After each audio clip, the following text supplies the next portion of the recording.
Abbiamo sentito, i medici han detto che può essere embolia polmonare dovuta alla pillola, però adesso fanno l'autopsia per capire meglio le dinamiche, insomma, anche se personalmente l'esito è giusto per informazione, perché se in un modo o in un altro comunque il risultato siamo qua e basta.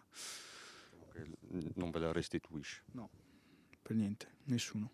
C'è solo un dolore profondo dietro le parole di Matteo Vettorazzo, fratello di Vania, la 21enne morta a seguito di un malore accusato durante la lezione di Pilates alla palestra Bambù di Dosson, dove si trovava con la mamma Sara e dove, prima gli istruttori, poi gli operatori del su M118 che l'hanno portata al cafoncello, hanno fatto di tutto per salvarla. Minuti di angoscia per l'intera famiglia che vive a Preganziol. Al pronto soccorso arrivano anche papà Francesco e lo stesso Matteo. Dopo 20 minuti che sono arrivato io, i medici ci hanno detto che hanno provato a rianimarla, tutte le pratiche, insomma, però il cuore non batteva più.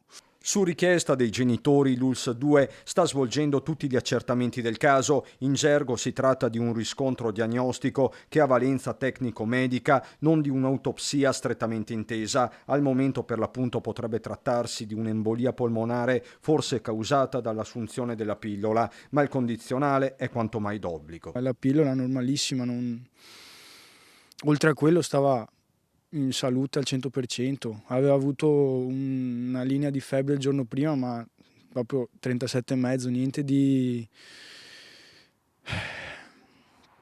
niente di particolare. Resta una vita spezzata con il suo carico di progetti e aspettative. Vania lavorava al Bacaro, quinto, ma era soprattutto una studentessa brillante in statistica all'Università di Padova, dove le mancava un anno per conseguire la laurea. Sognava un futuro all'estero, Vania, lei sempre dinamica e aperta al mondo, ma attenta ai legami, quelli più importanti. Mia sorella, che mi stava sempre vicino, forse più lei a me che io a lei, addirittura. Infatti un po' rimpiango di questo. Però me è andata così. Una persona solare, sempre col sorriso. Un po' come me, il mio equivalente, insomma. Per quanto per me possa essere quello che è, per i miei sarà sempre peggio. Quindi so già che avrò un ruolo importantissimo adesso, più di prima.